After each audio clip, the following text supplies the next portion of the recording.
Hey everybody, Questwise back here again. Today we're going to talk about conventions. So this end of this month, in fact May 27th and 28th, which is Memorial Day weekend, I'll be attending a convention here in my local hometown. It's called Cherry Capital Comic Con, or as we affectionately call it, C4. I am co-sponsor of the gaming room that takes place there, and I will be running several games throughout the weekend. I just want to give you guys a little bit of a showing of what I'm going to be taking to the convention and things that you can do to make conventions a little bit easier on you as you go as well too. So first things first, I'm going to be running two games on Saturday afternoon, two scheduled games on Saturday afternoon. The first of that's going to be a D&D D&D 5th edition game of an adventure that I wrote myself. It's called The Bear. It's for first level characters and includes a terrifying encounter with a dire bear. I know you're going to say, first level dire bear? It's more of a puzzle type scenario. And then if the players are smart, they'll never have to really encounter the bear physically themselves. Or if they do, they'll do it in such a smart way that they're able to defeat the bear, even being such low level. But so that's the first game I'm running on Saturday. The second game I'm running is Rifts Chaos Earth. I'll do a full review of this game later, but this is another one of my favorites from Palladium. A fantastic game. It's the sort of prequel to the Rifts universe, and it begins. This is the apocalypse as it begins. Some really, really great role-playing aspects in this as well too, and I'll be doing a full review on this and all its components and stuff, and supplements very, very shortly. But so I'm running 5th edition, and I'm running a game of Rifts Chaos Earth at the convention, and that's on Saturday night or Saturday afternoon during the day. And I've already been asked by a few people if I could run a game for them. There's an after-hours gaming room between Saturday night and Sunday. Some people stay and play all night long. I probably won't do that. I'm getting a little old to be doing the 24-hour gaming thing. I'd love to be able to do it, but to be able to survive on Sunday throughout the rest of the convention, which is kind of an open gaming day for me. So I can try out new things, I can shop around a little bit, and just run some stuff.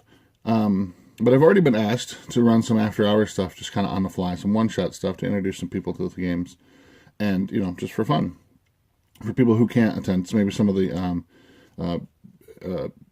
people who are, excuse me, people who are actually running at the convention, employees and or some of the vendors and stuff as well.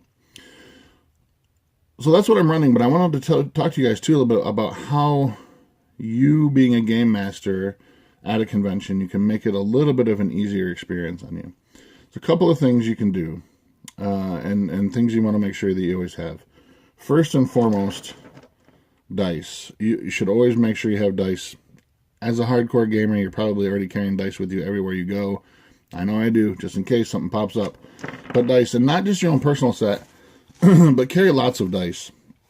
I always carry my own little dice cup here. My wife got this for me for one of our anniversaries, and I have my own personal set of dice in there.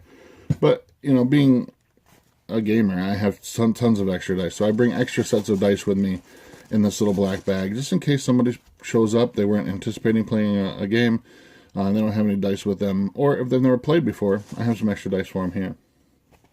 So, on top of that, you also want to make sure that you have all your stuff prepared for your adventure. Whatever it is you're going to run, make sure you have all the bits and bobs. It could be miniatures. Make sure you always have good stock of miniatures. These are the Wizards of the Coast versions. You can get these fairly cheap. They're like $17 a box. You get like 4 or 5 miniatures.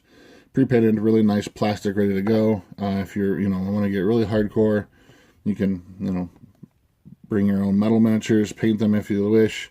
Another thing that I do too, and this is great for superhero games and such, is I buy cheap HeroClix figures and I just chop them off the base and rebase them a little bit, and then I have some superhero characters as well for things like whatever, Heroes Unlimited or Savage Worlds or something as well. So always make sure you have your miniatures, make sure you have your terrain, your play mats, or whatever you're going to, if you're going to use miniatures. Now, a lot of people play Theater of the Mind, and that's absolutely fine. If that's the way you want to play, then you don't need to bring any miniatures with you or anything. But if you're going to bring miniatures, make sure you have miniatures. Make sure you also bring, your game mats, any kind of terrain that you might want to use. If you just want to use a printed thing, or if you just have some hex paper. Gaming paper makes some amazingly cheap gaming paper that has hexes and or squares that you can use, and then when you're done, you just crumple it up and throw it away. It's super cheap. I bought this in my local game store. This is a sewer mat from Gale Force 9, Rat Fang sewers. I've used this for a number of different games, everything from modern games to fantasy games. Cool little mat. So make sure you have all that if you're going to use miniatures, as well as some dry erase markers and whatnot to draw on bits and bobs. Always make sure you have tokens with you. Make some tokens. I always throw my tokens in with my extra dice. Okay, it can be these little plastic gems. It can be these cheap fish tank baubles that I got from the dollar store, I think, maybe, or the whatnot. They're, really super cheap. But you always want to have tokens with you, just in case something comes up, especially in like 5th edition. If you want to dole out some inspiration, rather than trying to write it on a character sheet and try to remember that, hand the player a token on some kind of plastic gem, and reminds them that they have it. Lots of other games use tokens for other things. They're also great when using miniatures. If you don't have a specific miniature or you need to mark something on the map, these work great for that as well too.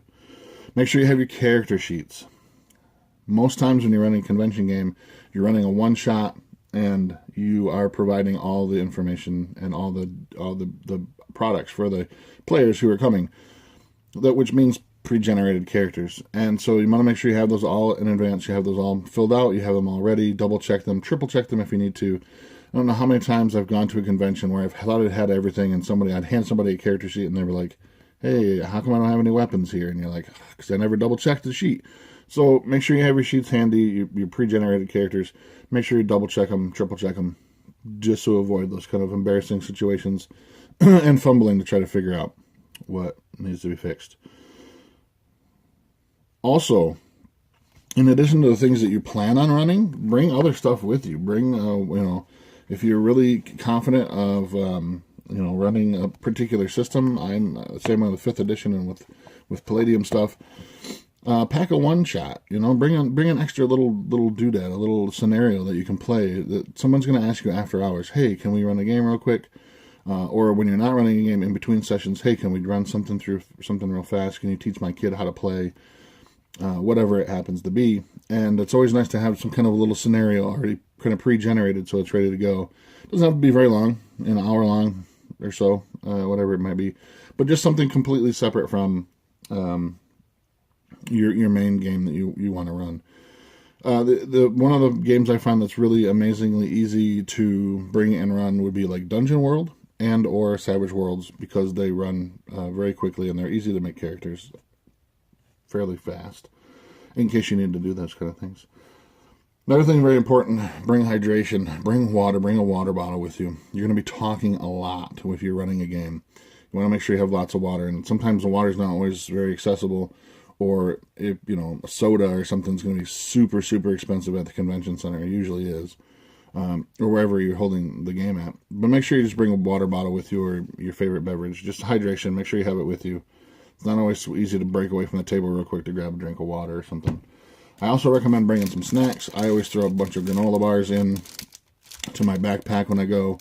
And it's, sometimes especially if you have a lot of games lined up kind of back to back, in between those games, you want to grab a little bit of something just to stop the stomach from growling, and helps you focus a little bit more on the game you're running and stuff as well too. So I highly recommend throwing some snacks in there, whether it be a granola bar or some peanuts or whatever it happens to be. Throw some snacks in your bag as well too. What else? Oh yeah, this is kind of to save you some grief later on. These rule books can be really, really heavy. And if you're running something like D&D or 13th Age or something, these big hardcover rule books, there's 3 of them. You're going to be carrying quite a few of them.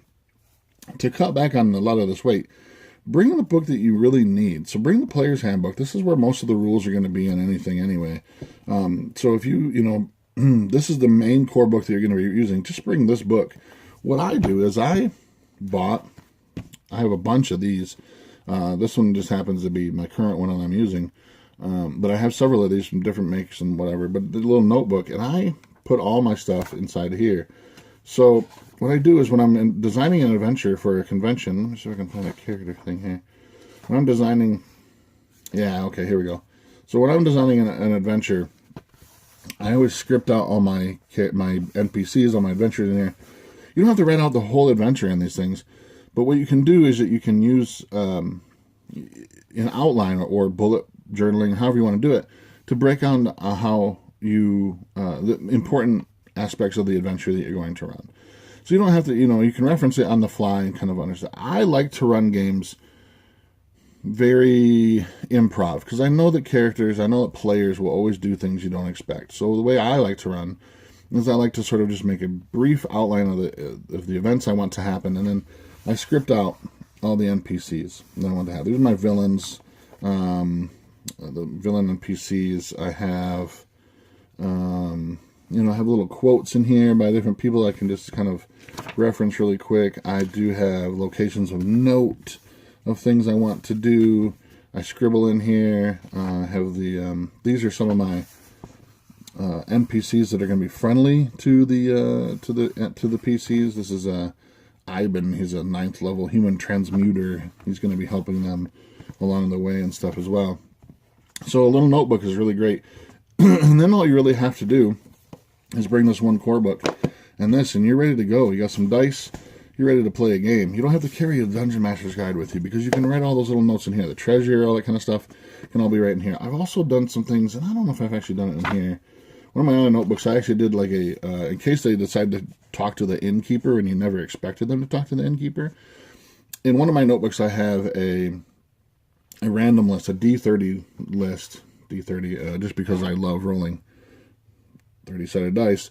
But I have a D30 list of random male and female names. So if they come across somebody that I didn't expect, boom, I can break out a name really, really quickly.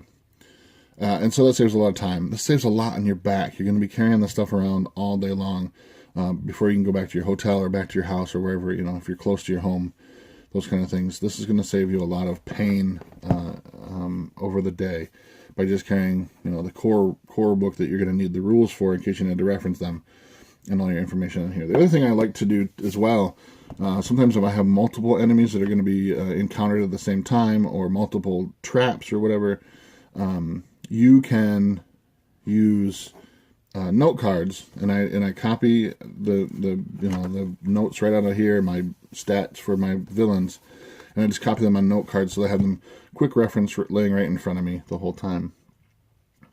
The other thing I highly recommend that you bring, and sometimes I bring some stuff, I like to bring gifts for people.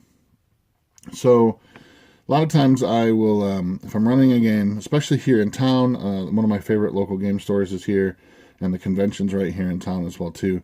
What I'll do is I'll bring some gifts for the players, and it doesn't have to be expensive. I'm going to give two of these dice to every player basically who shows up. Now a lot of times if it's somebody I know, I might not get a gift, but if it's sometimes like a first-time player, I love to give first-time players like a full set of dice. I'll find a cheap set of dice online or at my local store, or even if you talk to a store that you frequent quite a bit, just say, hey, I'm going to run a convention, or run a game at a convention.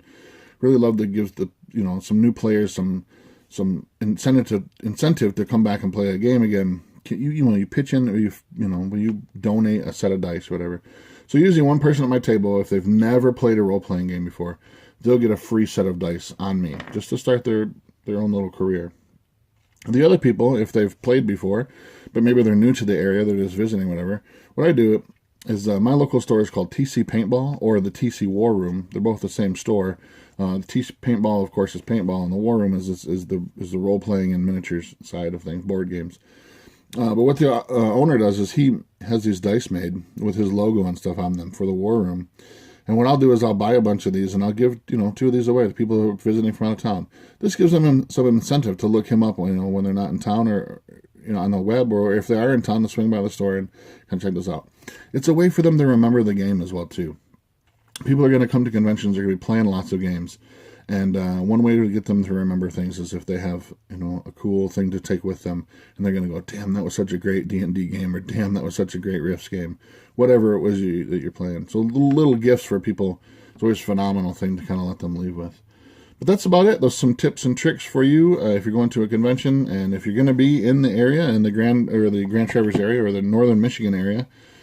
And during Memorial Day weekend, swing by. I'll be running some D&D. I'll be running some Chaos Earth. I'll be running probably some Savage Worlds. I'm thinking some Heroes Unlimited as well, too. I got a bunch of these cool superhero figs, so I may be running some of that as well. But if you're in the area, let me know in the comments below, and I will definitely love to run a game for you. So I'm Questwise, and we are out.